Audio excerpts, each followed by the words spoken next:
할렐루야. 이렇게 다시 방문해 주심을 감사합니다. 지난주에는 구원이란 무엇인가에 대해서 배웠습니다.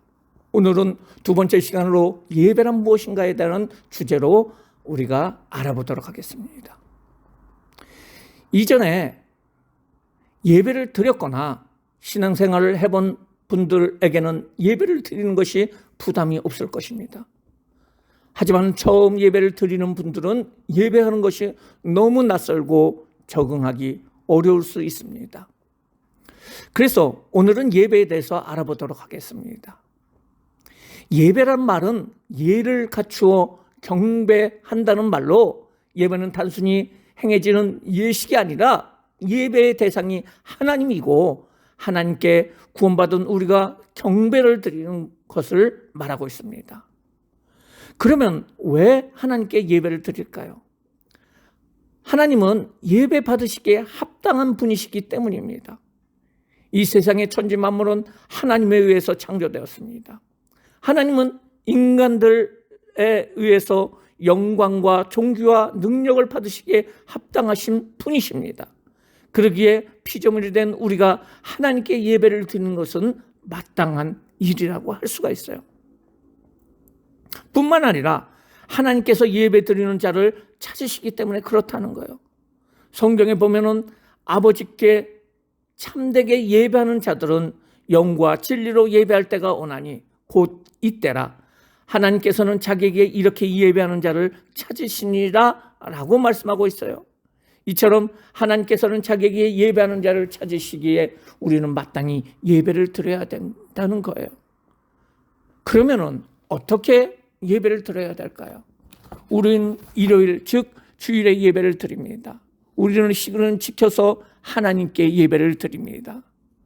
처음 접해보면 이상할 수 있는데, 예배 시간에는 묵상하는 시간도 있고, 일어나서 찬송하는 시간, 앉아서 찬송하는 시간, 전체 모인 사람을 대표해서 기도하는 시간, 말씀을 듣는 시간, 헌금하는 시간도 있습니다. 모든 순서에 따라 예배를 드리게 되는데요, 예배 순서보다 중요한 것은 무엇일까요?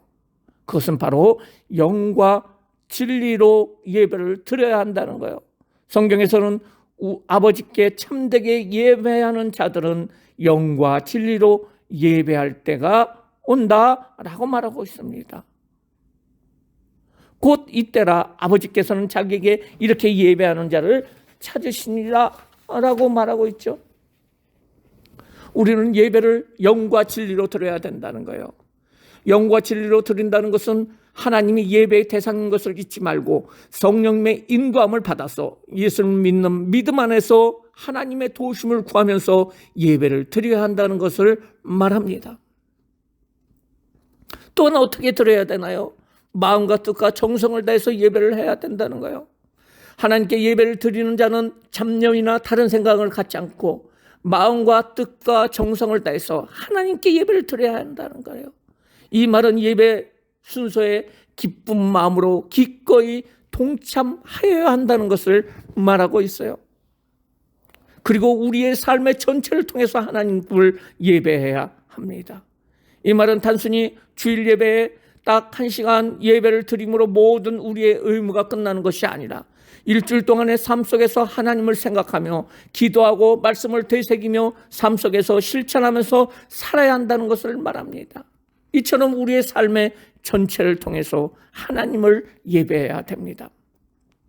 그러면 예배 순서 중에 찬송은 무엇일까요? 세상 노래는 부르면 우리가 즐겁고 슬픈 마음도 위로를 받죠. 하지만은 찬송가는 사람을 기쁘시게 하거나 위로를 받기 위해서 하는 것이 아니라 하나님을 기쁜 마음으로 생각하면서 하나님을 경배하며 부르는 것이 하나님께 올려드리는 노래라고 할 수가 있어요.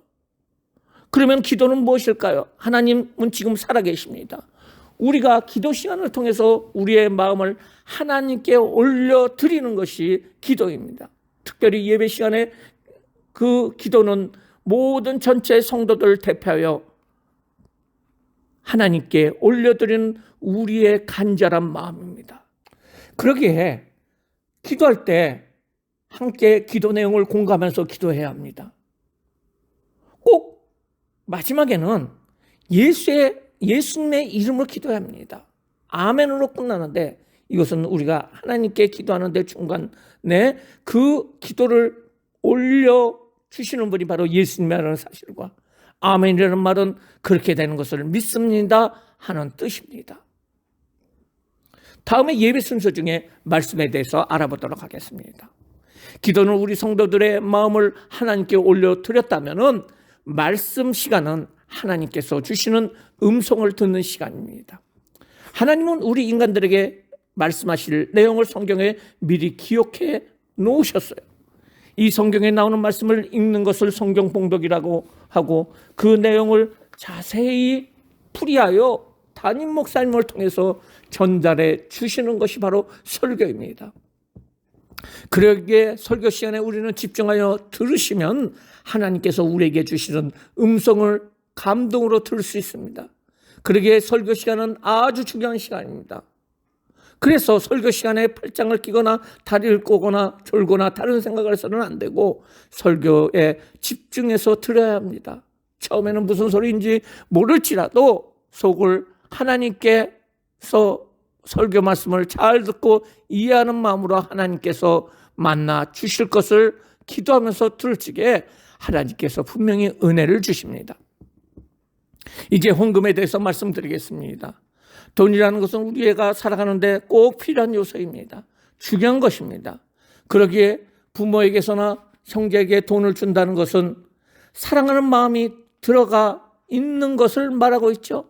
헌금이란 예배 시간에 하나님께서 주시는 은혜가 너무 크기에 감사의 마음이 넘쳐나서 하나님께 우리 마음을 표현하는 데 있어서 내가 가장 중요하게 생각하는 돈도 하나님께로부터 왔으니 이를 헌신하여 드린다는 표현입니다. 이것은 감사와 사랑의 표현이며 하나님께서 진정한 물질의 소유자이심을 인정하는 믿음의 행위라고 할 수가 있어요.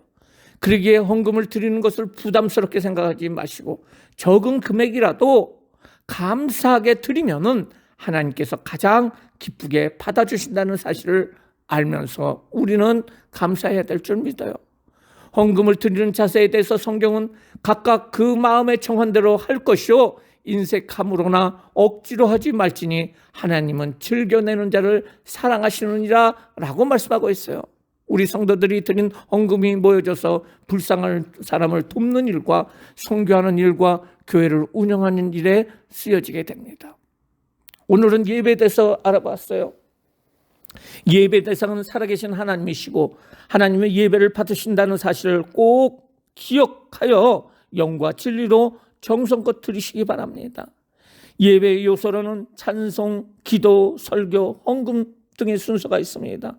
우리는 이제 하나님의 자녀로서 성도로서 예배 시간을 기억하여 매주 예배를 빠지지 않고 드리는 귀한 성도님들 되시기를 주님의 이름으로 축원합니다.